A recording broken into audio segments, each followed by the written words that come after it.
have a very good relationship with President Xi, as you know.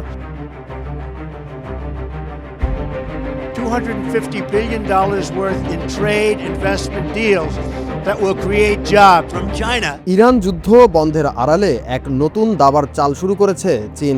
একদিকে তেহরানের সাথে দীর্ঘদিনের অটুট বন্ধুত্ব, অন্যদিকে ডোনাল্ড ট্রাম্পের আসন্ন বেইজিং সফর। এই দুই বিপরীত মেরুকে মেলাতে গিয়ে শি জিনপিং এখন এক সরু সুতোর উপর দিয়ে হাঁটছেন। বেইজিংয়ের এই মাস্টার প্ল্যান কি মধ্যপ্রাচ্যের যুদ্ধের মোড় ঘুরিয়ে দিবে?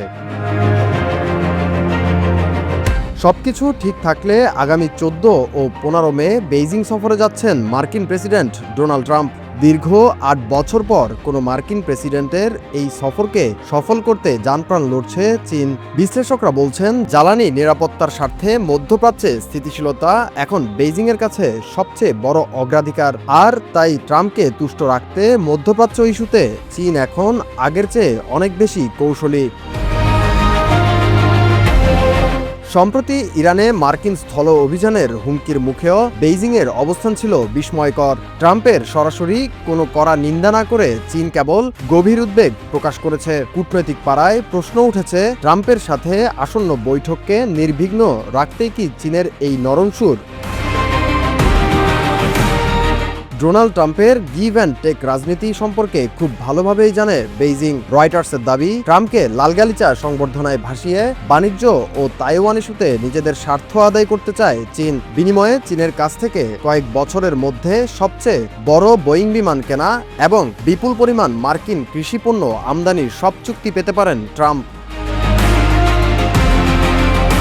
পাকিস্তানে ইরান ও যুক্তরাষ্ট্রের মধ্যে যে আলোচনা শুরু হয়েছে তার কৃতিত্ব সরাসরি চীনকে দিয়েছেন Donald Trump. China global south প্রজেক্টের সম্পাদক এরিকের মতে, আলোচনার টেবিলে সরাসরি না থাকলেও চীন এখন নৈপথ্যের সেই কারিগর যারা বড় বড় সিদ্ধান্তগুলোকে নিয়ন্ত্রণ করছে।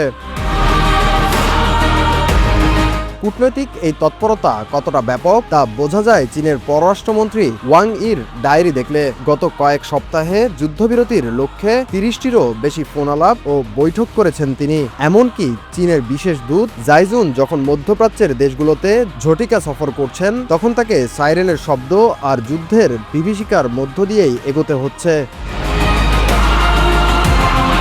প্রেসিডেন্ট শি জিনপিং সম্প্রতি 4 দফার একটি শান্তি পরিকল্পনা পেশ করেছেন, যেখানে আন্তর্জাতিক আইনের উপর সর্বোচ্চ গুরুত্ব দেওয়া হয়েছে। তবে বিশ্লেষক প্যাট্রিশিয়া কিমের মতে, চীন এই সংকটে সরাসরি জামিনদার হতে চায় না, বরং সাইডলাইনে থেকে কলকাঠি নাড়তেই তারা বেশি আগ্রহী। তাদের লক্ষ্য পরিষ্কার, ইরানের সাথে বন্ধুত্ব টিকে থাকুক, আবার যুক্তরাষ্ট্রের সাথেও যেন বড় সংঘাত না বাধে।